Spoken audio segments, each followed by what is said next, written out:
गेल्या 2 ते 3 दिवसांपासून ज्या प्रकारे विदर्भासह संपूर्ण राज्यात अवकाळी पाऊस हजेरी लावतोय, त्यात हातातोंडाशी आलेला खास या अवकाळी पावसाने हिरावून नेला आहे।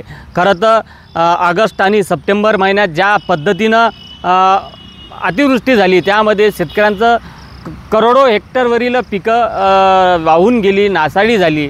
आता शेवटच्या क्षणी अंतिम टप्प्यात उरलेलं पीक जे आहे तर ते घरात आणण्याची वेळ असताना अशात अवकाळी पाऊस बरसतोय, त्यामुळे शेतकऱ्यांचं यामध्ये पुन्हा नुकसान झालं आहे। त्यातच बच्चू कडू यांनी काही केवळ एका दिवसात हे आंदोलन उभं केलं नाही, ते गेल्या काही महिन्यांपासून विदर्भासह आणि काही जिल्ह्यांमध्ये त्यांनी या संदर्भात शेतकऱ्यांमध्ये जनजागृती केली आणि त्यांनी हा निर्णय घेतला की आपण 28 ऑक्टोंबरपासून नागपूरमध्ये आंदोलन करणार आहोत, हे त्यांनी आधीच जाहीर केलं होतं।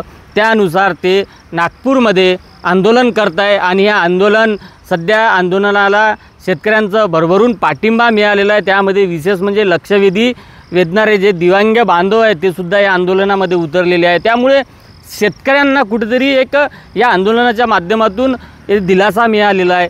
सरकार कर्जमाफी करेल तेव्हा करेल, मात्र आज विदर्भाच्या मातीत कोणीतरी शेतकऱ्याच्या बाजूनं रस्त्यावर उतरून लढणारा आहे, हे शेतकऱ्यांना आज कुठेतरी एक खऱ्या अर्थानं दिलासा देणारा विषय ठरलेला आहे। त्यामुळे विदर्भात हा 10-15 वर्षाच्या नंतर प्रथमच एवढा मोठा आंदोलन म्हणावं, खास करून हा सरकारला एक प्रकारे त्यांनी ठोस निर्णय घेण्यासाठी भाग पाडले की का असा प्रश्न या निमित्ताने उपस्थित होतोय।